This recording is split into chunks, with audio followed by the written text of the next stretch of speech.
Penyakit gatal tangan korek simpanan. Jangan lupa follow, komen, save video ini untuk rujukan di masa akan datang dan share kepada rakan-rakan yang lain. Kalau anda ada penyakit gatal tangan, selalu korek simpanan, jadi simpanlah emas ini sebagai simpanan yang dilupakan.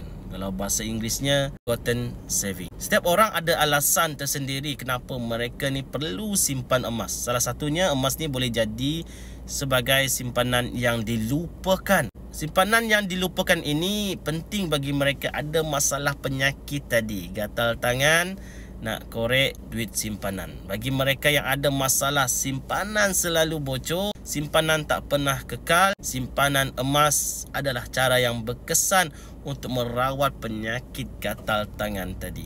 Gatal tangan yang gatal, sentuh duit simpanan daripada dibelanja pada perkara yang tidak penting. Mereka yang simpan emas ni secara automatik akan hilang rasa berduit. Berduit tu penting, tapi rasa berduit itulah yang paling bahaya. Kita cenderung fikir nak belanja berlebihan yang akhirnya membuatkan duit kita bocor dan membazir begitu saja. Jadi jika anda tergolong dalam kategori yang sama seperti ini, boleh jadikan emas sebagai alternatif kepada masalah penyakit anda. Kalau anda nak mulakan simpanan emas, tengok pin video 5 langkah untuk mulakan simpanan emas. Saya akan bimbing dan guide anda untuk rawat penyakit gatal tangan anda.